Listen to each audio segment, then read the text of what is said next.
পৃথিবীতে একটা জিনিস মনে রাখবা, বিনা পয়সায় কিছু হয় না। তুমি কিছু দিলে তারপরে তুমি কিছু পাবা।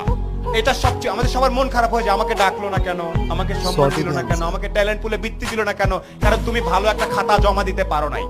এই জন্যে আমি আবারও ব্যাক করি, আমি সোলায়মান সুখন। আমার কৈশোর পর্যন্ত 16-17 বছর পর্যন্ত ঈদে যদি আমি প্যান্ট নিতাম তাইলে আমার ভাই জামা নিতে পারবে, এইরকম পরিবার থেকে আমি উঠে আসছি। আমার বাবা ছিলেন আর্মির একজন সার্জেন্ট, যেটাকে আমরা হাবিলদার বলি। আমরা ছিলাম 5 ভাই বোন। সে অবস্থা থেকে আল্লাহর রহমতে এখন অনেক ভালো জায়গায় আছি। এই গল্পটা ছোট্ট করে একটু বলবো। আমি নর্মাল বিভিন্ন জায়গায় পড়াশোনা করছি। গাড়ির সিট বেল্ট কেমনে বাঁধতে হয় সেটা আমি আসলে 18 বছর পর্যন্ত জানতাম না। গাড়ির সিট বেল্ট এদিক থেকে টাই না এদিকে বাঁধতে আমি জানতাম না।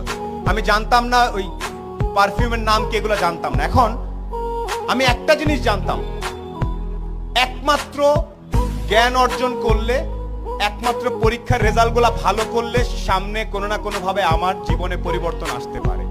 এখানে পরীক্ষার রেজাল্ট ভালো কার কার আমি আওয়াজ শুনতে চাই। 13 থেকে 19 আওয়াজ শুনতে চাই ভালো ছাত্রছাত্রীদের। এখানে প্রত্যেকে ভালো ছাত্রছাত্রী আমি জানি। আমি আজকে লিস্টে পড়েছি, পলক ভাই প্লেনে আসতে আসতে বলছিল যে এত ছেলে মেয়ে, এত কৃতি সন্তান আমি কিভাবে ছবি তুলবো একসাথে, আমার তো পুরো মাঠ লাগবে। সিংড়ার মতো একটা জায়গায় এতগুলা মেধাবী ছেলে মেয়ে তৈরি হচ্ছে।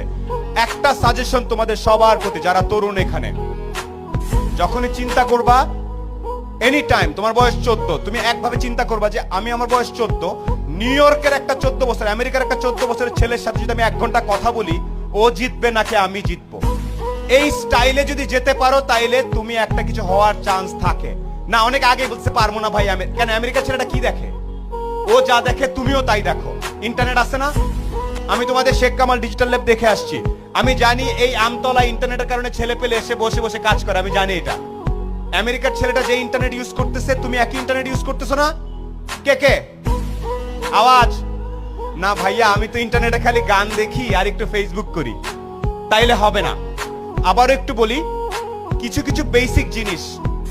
আজকে এই প্রোগ্রাম নাচা গানা শেষ হয়ে সবাই চলে যাওয়ার পরে বাসায় যাবা, শাওয়ার নিয়ে ঘুমানোর আগে একটু দাঁড়ায় বলবা, একটা লোক আসছিল কালো করে, ভাঙ্গাচোরা, দেখা তো খুব একটা ভালো মনে হলো না, বাট উনি একটা কথা বলছে, আমি যদি নিজেকে পৃথিবীর যে কোনো মহাদেশের 14-15 বছর একটা ছেলে বা মেয়ের সাথে সমান সমান দাঁড়ায় 1 ঘন্টা কথা বলার মতো ক্যাপাসিটি না থাকে, তাহলে আমি আর অনেক পিছায় আছি।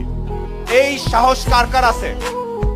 আমেরিকার একটা ছেলের সাথে 1 ঘন্টা, আয় বাবা তোর সাথে আলাপ করি, আয় তোর একটু চলন বিলের স্টাইল শিখায়, আয়, এটা কে কে করতে পারবে?